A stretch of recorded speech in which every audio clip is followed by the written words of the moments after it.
All right, y'all, welcome to the Scott Horton Show. I'm the director of the Libertarian Institute, editorial director of antiwar.com, author of the book Fool's Errand, Time to End the War in Afghanistan, and the brand new Enough Already, Time to End the War on Terrorism. And I've recorded more than 5,500 interviews since 2003, almost all on foreign policy, and all available for you at scotthorton.org. You can sign up for the podcast feed there, and the full interview archive is also available at youtube.com/Scott Horton Show. All right, you guys, on the line, I've got Lyle Goldstein. Now, he used to be with the U.S. Navy and has since gone independent. He's here writing for Real Clear World, What Germany Sees in Ukraine. Welcome back to the show. Lyle, how are you doing? Oh, thanks, Scott. Glad to be here. I wish it were under happier circumstances. I'm doing well, though. Thank you. Great. Yeah, agree. So listen, I'm really happy to have you on. You're one of the brightest guys that I know that examines issues of America's relationship with Russia and China. So I'm really happy to have the opportunity to hear what you have to say about what's going on right now. And starting with what's going on this morning, and I don't know if you know, but my wife, Larissa Alexandrovna Horton, she is Ukrainian and speaks Russian very fluently, and she wasn't translating word for word for me or anything, but we were watching this morning, the Russian National Security Council, I guess it was, held a meeting and streamed it live on YouTube. And essentially what was happening was the various people were coming up and explaining that they were ready for war, and that it was weird. It was the FSB guy who said we're ready rather than a military guy. I don't know if that's meaningful. And he did say it would be a hard fight. He wasn't like bragging and boasting. He was saying it would be a difficult thing, but yes, sir, we can do it if we have to. And then a lot of the rest of them were essentially making the case that, well, the poor people in Donetsk and Luhansk absolutely need our help, and Kiev has made them outlaws, and they are essentially, one with us, this, that. So they were making the case maybe for not going all the way to the Dnieper, but maybe taking Donetsk and Luhansk. But then again, to me, the entire question was, are they really making the case for war because they're going to war? Or are they really making the case for war because Putin's got a phone call with Macron later and wants an even stronger hand than he already had, and this kind of deal? And so I just turned over to you what you think is really going on there. Are they really in the final stages of making excuses to invade? Yeah, thanks so much. And again, glad to be here. I love this show, and it's so important these days. It's very hard to try to differentiate between what is just very, very nasty and realistic form of coercive diplomacy versus what are real preparations for war. I mean, I, like your wife, I'm also watching the Russian press day to day, and it's kind of extraordinary to behold. I've never seen this kind of mix of vitriol and accusation, and a lot of aggressive and bellicose statements. So I mean, it's very disturbing. I mean, those of us who've been watching this for years, though, are not too surprised, because we've seen this kind of building up and building up and building up. And I mean, it's, I do think, I mean, let's say at the outset, Russia is clearly culpable in many ways for a lot of this. But I mean, we're certainly, our country has been extremely negligent about European security for decades. And, so we're kind of harvesting the fruit of this, of a lot of bad policies here. And, I think this was all very predictable, going way back to the 90s when I started writing about Ukraine. And you could tell it was going to be an incredibly delicate situation going forward. And here we are, on the brink of a major war. And I have to say, my sense is, given all the evidence I'm seeing, that this is more than a show, that this is most likely the real thing. And so the question I've been debating for a while in my head is whether whether we'll see a big war or a small war. And for Ukraine's sake, I hope that it's a small war, of course, but I don't know. Hmm. Now, I mean, obviously, it's a giant, complicated mess, but it seems like in February 2015, if I remember the timeline right here, this was kind of right in the heat of, or maybe there was a lull, but it was right near a time of extreme violence in the Donetsk and Luhansk, Donbass region there in far eastern Ukraine, back and forth. But I think most of the casualties are on the Donbass side at the hands of the Ukrainian military. And in February 2015, the Donbass voted to join the Russian Federation, and Putin told them no. And it seemed like there were a few different reasons why. I'll let you explain why you think he didn't then. And what do you think has changed now that he would go even that far, much less to the Dnieper there? Mm-hmm. Yeah, wow, great question. You're really on top of things, Scott, and it's admirable. I wish all our people commenting and talking about the crisis were so well informed. You have a great understanding. You're exactly right. There was a period of kind of extreme violence there in early 2015 when basically it was a total rout of Ukrainian forces. Whether there were Russian regulars involved, I think it's quite likely, at some level. And more or less Russia was delivering the news to the Ukrainians that, hey, if things start to get ugly, we'll take this in hand and do what we want. And that's what they did. And a lot of Ukrainians died for this, for this kind of misperception on the part of Kiev, but also in Western capitals, including in Washington. So, at that time, though, there was a sense that they needed that Europe needed to find a way out of this, and they had set up I think the Minsk Accords came out of this to try to shut this down and get some kind of more stable approach. Putin, though, good question. Why has he been reluctant? And I think for people who follow the Russian politics, realize. Sure, Putin has kind of surfed on a wave of Russian nationalism, no question about it. But there are, how to put it, there are people much more aggressive and nationalist than he is, and I think he likes to see himself, rightly or wrongly, as a statesman and somebody who's kind of takes a moderate viewpoint. And so that I know that's hard for people to believe in the U.S. and the West, where he's vilified every day in the headlines, but in Russia, he kind of paints himself as a right of center, but a kind of moderate still. So, and the daily drumbeat of reports from Donbass and elsewhere in Ukraine have kind of created this sense of inevitability in Russia that at some point Russia would take this in hand. Like I said, let me point to two more factors that may have triggered a change, because I've been mulling this in my head.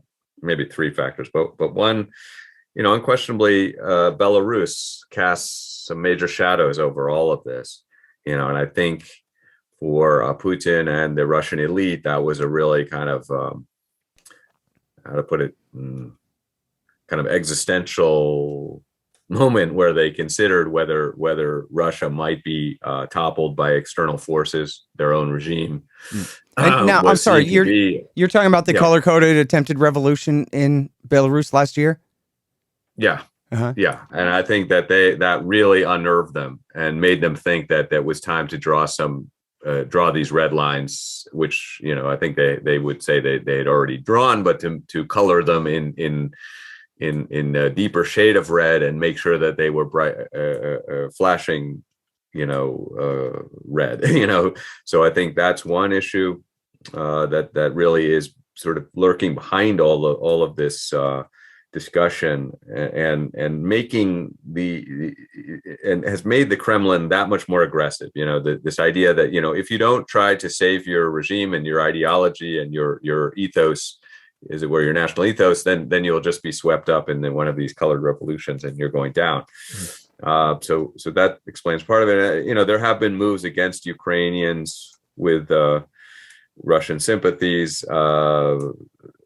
Medvedchuk, I think it's known he's a friend of Putin. I think he's maybe godfather of one of Putin's daughters. I mean that we shouldn't underestimate that. Medvedchuk is a major figure in Ukrainian politics and very articulate spokesman of the kind of Eastern Ukrainian approach, and so having him sort of targeted, not targeted. I think he's under house arrest. So I mean, that's at least he's not in. I don't think he's actually physically in jail. So, but I mean, this I think has again sort of tripped a wire in Vladimir Putin's head and said, this is Ukraine is going down in a direction that he cannot tolerate. And so there you have it. It's sad because I initially thought that probably Zelensky and Putin could actually find a kind of rapport. Partly given Zelensky, where Zelensky's from and his background, but I was definitely wrong about that. We don't see anything like that. Well, I mean, that's a great place to go down a tangent here. I mean, if you compare him to Mikhail Saakashvili in Georgia back in 2008, he's not nearly so reckless as that freak, right? So, but he did make quite a few moves, as you're saying, against this oligarch who was very close to the Russians in the last year, taking his media off the air and all of that kind of thing. And then, I mean, is that basically what, I don't know, I guess, what explains his intransigence then? If he's just a comedian and he's a front man for this guy, Kolomoisky or whoever, but obviously Joe Biden's driving the car anyway, right? So, yeah, well, I mean, here's the thing. Look, Russian politics is immensely complex. Well, guess what? I think we can say Ukrainian politics is also extremely complex. There are high stakes. There's a ton of corruption. Personally, I don't think it helps that they've been. We all know. Kiev has been a kind of political hothouse related to the whole Russiagate thing, and I hope some capable journalist, maybe yourself, will go after this issue. How is Russiagate, that whole scandal that went on and on and on, how it's tied in closely with this whole crisis we're having right now? I think it is tied. We can go more into that too. But Zelensky himself, I mean, my analysis is pretty simple. I mean, he's a comedian but knows very little about. I mean, he's a pretty sophisticated guy, and I think he probably has some political sense, right? But I mean. How to put it, the sense of an actor, of a public personality, of somebody who likes being a celebrity and obviously can tell a joke. But I mean, do they have any real appreciation? Have they ever taken a course in international politics? Have they ever read a book about World War II or anything like that? I doubt it. So he.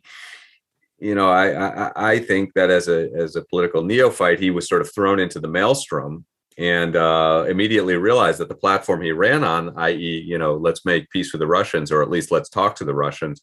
He realized that that he was going to be, how to put it, rolled. In other words, he was going to face enormous pressure from all these entrenched elements. And by the way, I include among those entrenched elements all those Western diplomats in Kiev. Who are very keen to bend his ear on all these terrible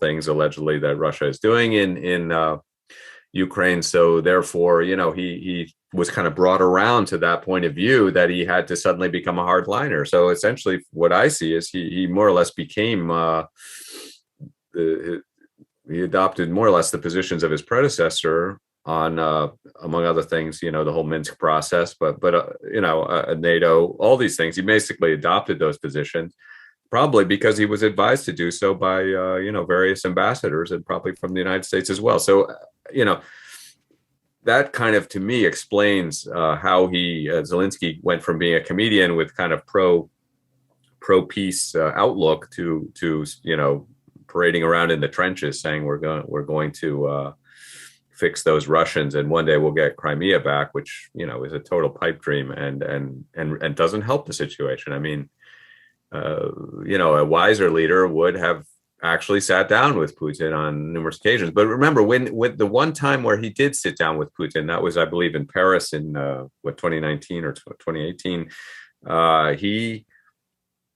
it was threatened that there would be another Maidan. In other words, that there would be another revolution in Kiev if he dared to make any kind of compromises, which is a shame. How did it get to that? And I think Yeah, I it's think just I that know. I that think it was the right sector demonstrating outside of the parliament, talking about we overthrew the last government, we can overthrow you too.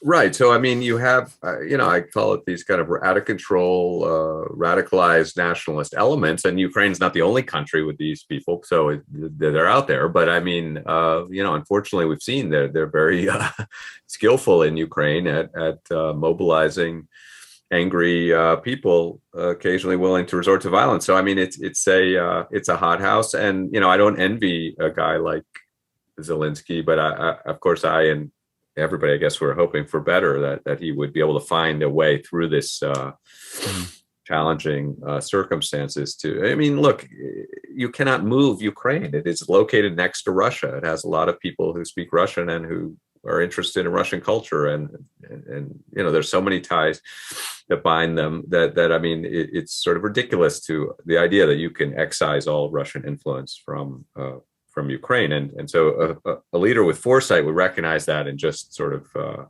find a way. But we haven't seen that really.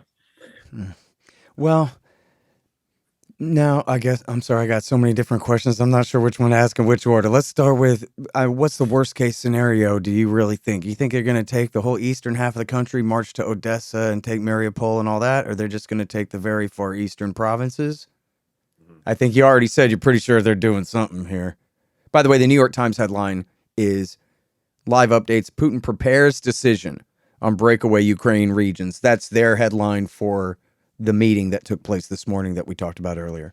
So, yeah. No, I mean, they were setting him up to decide either way, I guess, There's so much kind of spinning and misinformation, and it's going on both sides, I think. So, like, I wouldn't want to say, whether a war will happen or not at this point. I mean, it's clear to me as a military analyst, that's most of what I do. All the military pieces are in place. So, whether Putin has actually sent the order out as U.S. intelligence alleges now or not, I couldn't say. But my sense is, and this is, just partly based on what I've seen on the military side, Scott, is that I think that Russia is prepared to go big.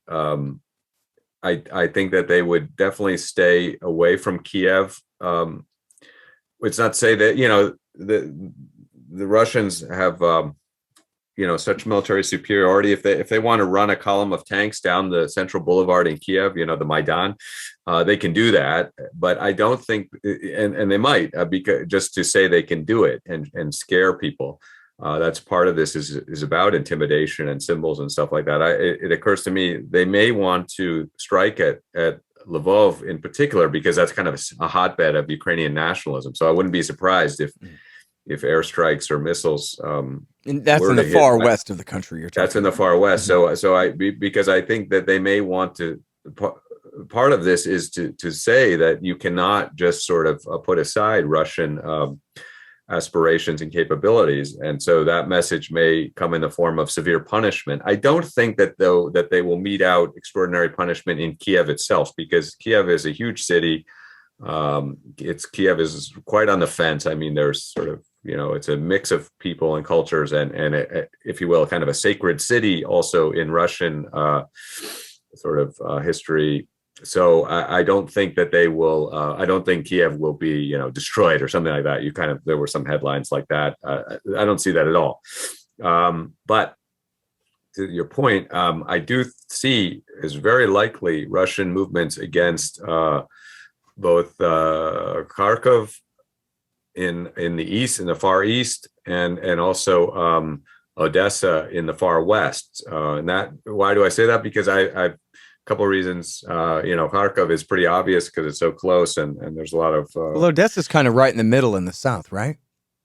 Odessa is pretty far west, actually, on the western side of Ukraine in the southwest. So, but this is, I would say, is also a sacred city in the Russian mind, almost up there with cities in Crimea, Sevastopol, and so forth. So.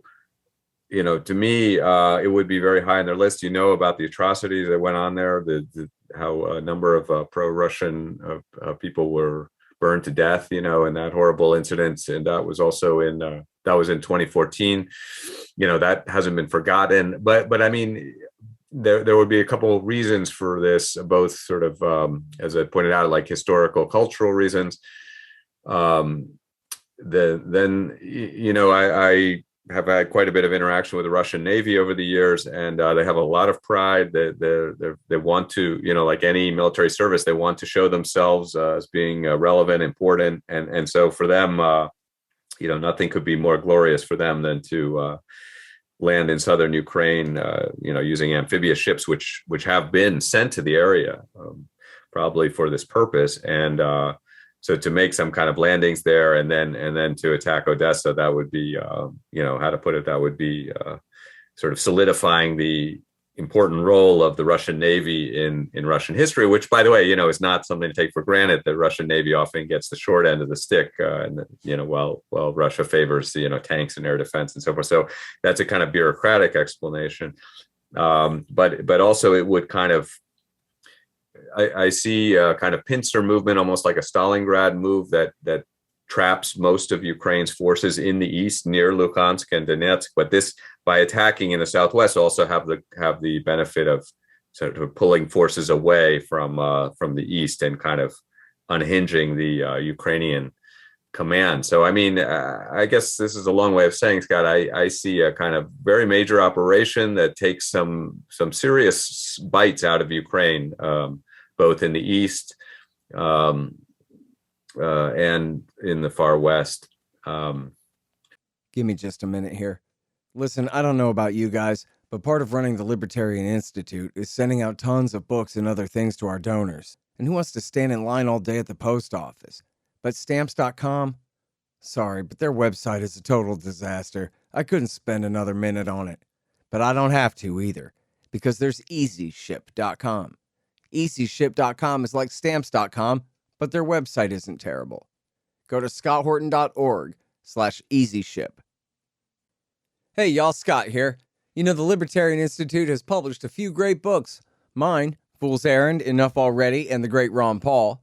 2 by our executive editor, Sheldon Richman, Coming to Palestine, and What Social Animals Owe to Each Other.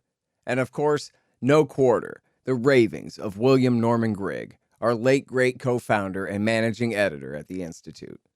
Coming very soon in the new year will be the excellent Voluntarist Handbook, edited by Keith Knight, a new collection of my interviews about nuclear weapons, 1 more collection of essays by Will Grigg, and 2 new books about Syria by the great William Van Wagenen and Brad Hoff and his co-author, Zachary Wingard.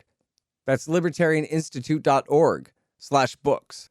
All right, so you talk about, bad policies led up to this, and I want to go back to that in a moment, but can you talk about what good policies might defuse this situation on the American side here? I mean, Biden has already said, hey, let's set up a verification regime so that you can be certain that we're not installing Tomahawk missiles in Romania and Poland. And he won't write it in a treaty, and they keep stamping their feet. No one gets to close the door on NATO membership. The Russians can't tell us who to close the door on, but they could just close it themselves. We all know they don't want to integrate Ukraine anyway. And the Germans and the French would never allow it anyway. And Biden has mumbled a few different times that, like, look, man, we're not bringing Ukraine into NATO anytime in the next 10 years anyway, which is a pretty significant thing. I know it's not signing a new treaty, but, Bush and Trump and the Americans, they just tear up treaties all the time whenever they feel like anyway. But so it seems like the assurance he's gotten on Ukraine NATO membership is as good as any other one, just because it's believable. You know what I mean? Not that like, oh, good, Biden made a promise, and so that's sacred, but just it's pretty obvious that he means it when he says it, that we're not bringing Ukraine into NATO anyway. So what's left that America's got to do to appease this guy, to make him back off, you think? Yeah, it's a great, it's a really interesting question. One more point I meant to add on the last question about the geography or what a war might look like. I should have said, there's a major Russian victory, which I think probably has a hold on President Putin's mind, which is the victory over the Swedes, 1709 at Poltava. Look on the map, and where you think, oh, he defeated the Swedes somewhere near Sweden. No, this was right in Ukraine. And Poltava is very much a sacred term in kind of Russian history. And anyway, Poltava is near. It's actually a province of Ukraine, right near Kharkov. So you could see.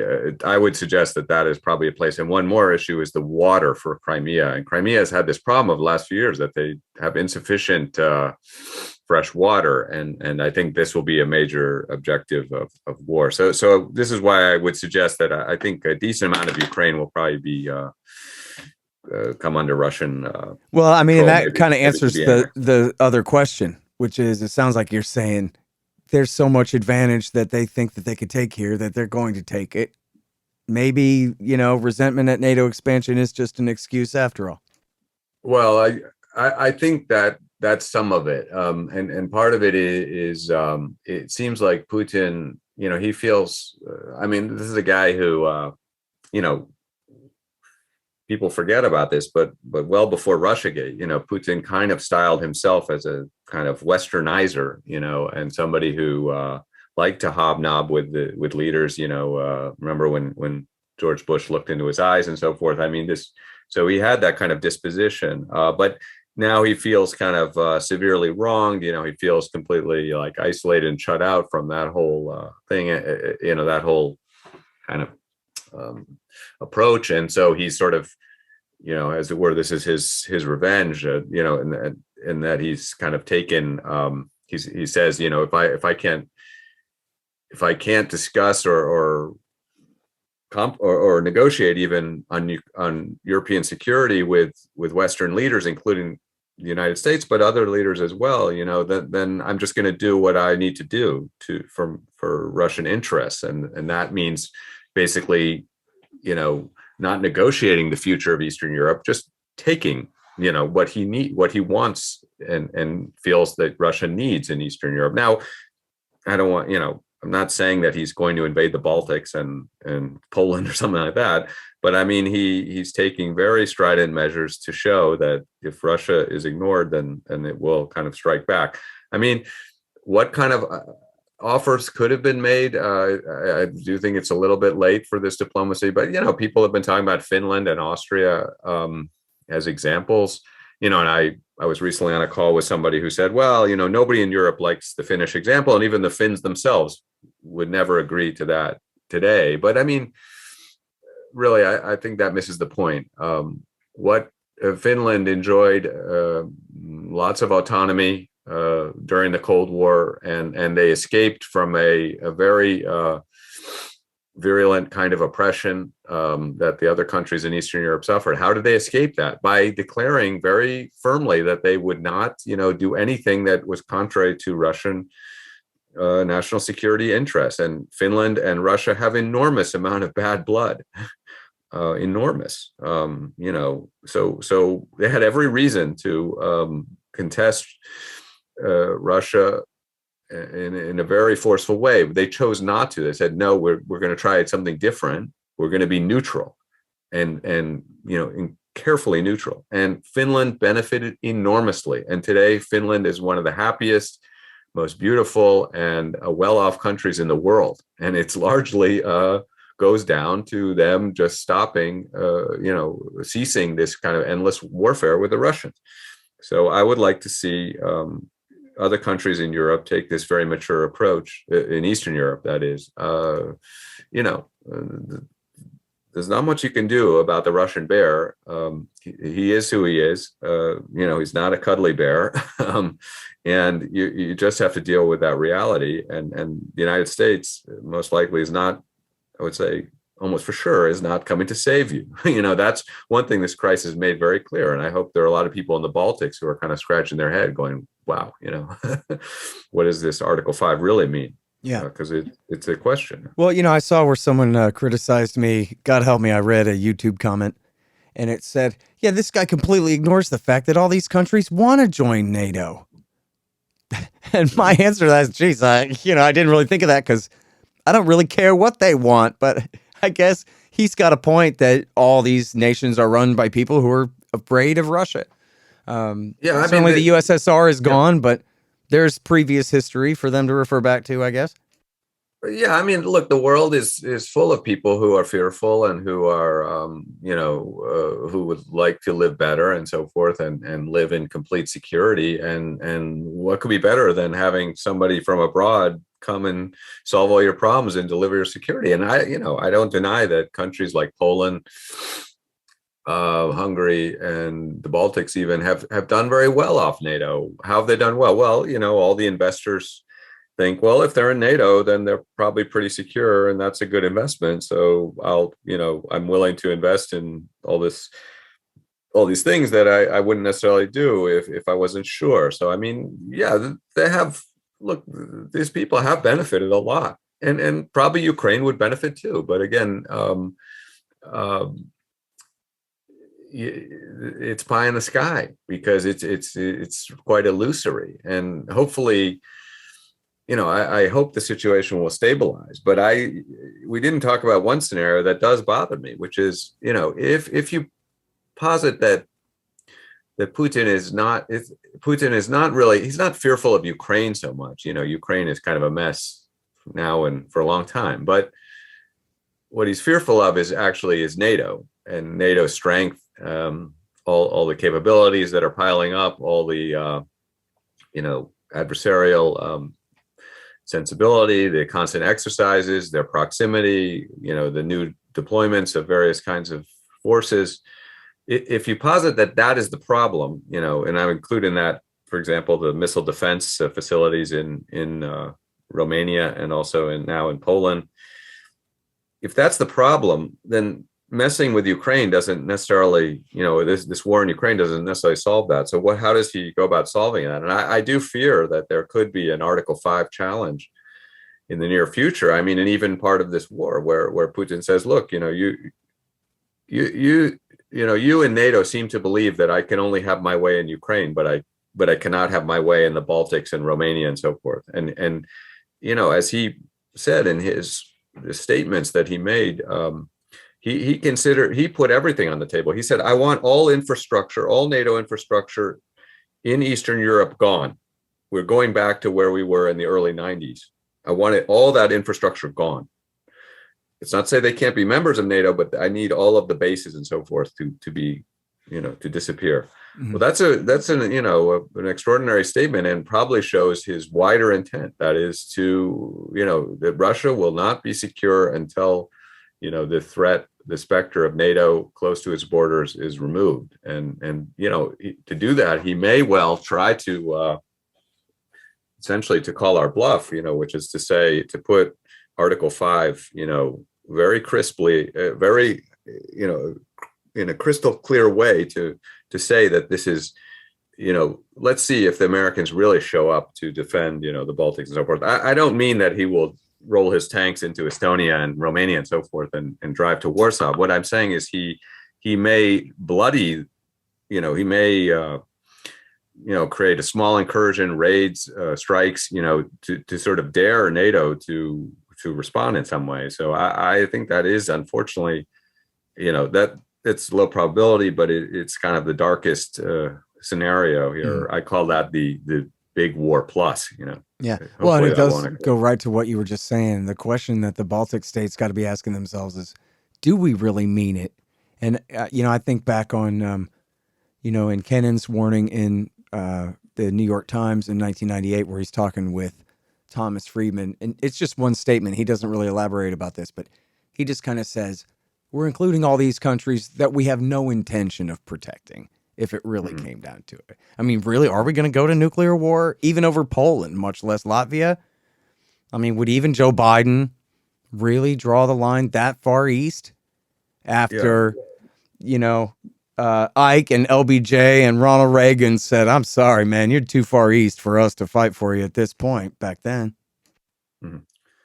Yeah, it's absolutely right. And I have major doubts, and there have been, a plethora of war games that have been reported out in the press, I think conducted at least by partly by the Rand Corporation, that showed that the Baltics are completely indefensible. There's absolutely nothing NATO or the U.S. can do, other than kind of lob cruise missiles and try to get in some airstrikes. These areas would be completely overwhelmed extremely quickly. Now, I don't think Russia will do this. I think it has no intention of doing this. They know very well that the Balts are, do not want to be part of Russia in any way, and they do not feel the same kind of kinship. On the other hand, there are Russian-speaking minorities in these countries, and hopefully the Balts will wisely choose to treat these minorities well, because they do not want an angry bear on their border. Now, I'm not trying to exaggerate the danger of a Russia-Baltic conflict. I don't think that's in the cards, but I fear that if we continue to walk down this road of intense militarized rivalry, that this will, grow and grow and grow, and there will be a sense of that, a spark could light that. I had a little bit of insight into this when I was never particularly interested in Romanian-Russian relations, but having visited Moldova a few times in the last, right before the pandemic, I just became acquainted with the fact that these tensions are growing and growing and growing, not just with Romania, but of course, with Poland and also the Baltics. So, I mean, there are, how to put it, all these fuses to conflict, and we need to be minimizing these, and NATO needs to be extremely cautious and careful. And, talking about Germany a little bit, because I wrote this piece recently. Wait, I was going to ask you about that in just a second, but I wanted to ask you about, when you're talking about his statements that, listen, we want a treaty that says Ukraine is never going to be in NATO, and we want to America to now abide by Bill Clinton's promises from the 90s that we weren't going to move our military into Eastern Europe, and that kind of thing. I guess, to paraphrase Ray McGovern here, these are kind of the opening positions of a severe negotiation. But he knows he's not getting either of those things. But what he wants is a really good middle. And so he's starting with these more kind of, extreme demands, looking for a real severe compromise in his favor here. But because he's got to know that Biden's not going to back down that far no matter what. So isn't that what's really going on with that? I see what you're saying, that, well, he's still signaling, a possible future that he's interested in anyway, I guess. I mean, yeah, I think he is. Look, I think he's looking back at his legacy. I think he is a leader that is increasingly willing to kind of vent his real feelings. I think these are things that he would have said 10 years ago, but he was trying to kind of be accommodating and polite and so forth. He still, it's kind of funny in Russian, but he always, whenever he uses the words Americans, he always says our American partners, So while we're busy calling Russia adversaries, he constantly refers to us as his partners. Right. Yeah, I like to point that out all the time too, that, people say this guy's a throat-slitting, ruthless, strong man and all that. I guess that's true, but he also at the same time seems like a very cautious guy. I mean, he could have invaded Ukraine anytime in the last 20 years. He's held a lot of this bitterness has been piling up and piling up and piling up. And, this is when I talk about what we have to harvest the fruits of Russiagate. Well, for the last 5 years, we've been calling Russia, our adversary or our greatest adversary, our enemy, who's trying to destroy American democracy and all these things, allegedly, which I regard as mostly, 90% garbage. But if you tell somebody they're your enemy all the time, this other country will start to believe it. And they've internalized this kind of discourse that came from the United States, really. And now they're acting in a way that we are an enemy, and they're doing everything they can to, restructure their neighborhoods to reflect this kind of very deep anger and discomfort, lashing out, if you will. So I don't know. I'm not really convinced this is part of a negotiation per se. I mean, maybe we'll see that, but I my instincts tell me that they're sort of taking this in hand and determined to set up their own security order. And let's face it, they do have some countries that are sympathetic, Hungary and Serbia and so forth, that are willing to entertain, that are willing to sort of get on with Russia no matter what. So for them, this is kind of an opening, and they may try to make life hell for the Baltics and so forth. So we'll see. What do you think, Lyle, about the idea? Hold on one second. If I were advising Putin, I would say, chill out. Russia is not under severe danger, and you don't need to do all of this. But of course, that's a very American perspective, and the Russians, as I've always said, are endlessly paranoid, and nobody's going to tell them how to organize their own national security. Absolutely not. Yeah. Hey, what do you think about the idea that the Americans actually would prefer to see a conflict here, because that would be the excuse enough? Nothing else has been, but that would be the excuse enough to put the brakes on Nord Stream 2 and prevent Germany and Russia I try not to be too cynical about American politics, but sure. I mean, there's a lot of people who benefit from U.S.-Russia tension, and whether it's people in the in the energy field. I mean, we've seen oil prices going way up. There are people who are anxious to sell gas in Europe and so forth. But obviously on the military side, there's huge profits to be made by people who are going to sell. They've already been making huge profits on NATO. You ever seen V for Vendetta? Have you ever seen the movie V for Vendetta, where the dictator is yelling? It's great. It's the guy that played Winston Smith as the dictator, but he's yelling, "We need the people to remember why they need us." And I was just picturing him saying that about Germany, and that how are we supposed to keep the Germans relying on us for their security when they don't feel like they have any real security concerns at all, because they're getting along with the Russians better and better every day. I mean, I wrote about this recently, as you know, but I mean, generally, I am kind of encouraged by the reluctance you see in Germany to really confront Russia. I think that's quite mature. Germans know their history. They know how Eastern Europe can be, easily just become a giant whole, crater, a burial ground, as it has been so many times in the past. So they're determined to avoid that and not get sucked into it by some of their hot-headed neighbors like Poland.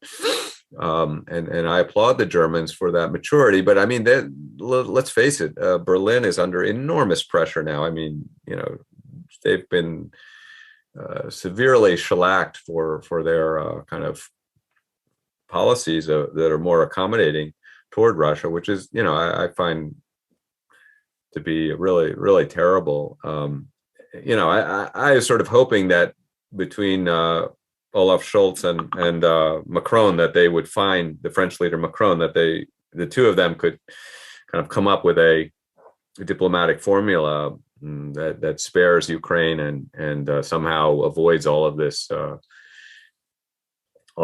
terrible, all the terrible things that we're seeing unfolding. But I'm afraid that the United States is sort of can't avoid this constant opportunism where they're just constantly suggesting that anybody who wants to make a compromise is quote weak, and therefore cannot carry the mantle of freedom and peace in Europe, which is, to my estimate, is so juvenile and harmful to the future of European security, which is just common sense. You don't have to have taken any big courses in European history to know that you cannot cut Russia out of Europe, which is what some people seem to be trying to do. But that's insane and will result in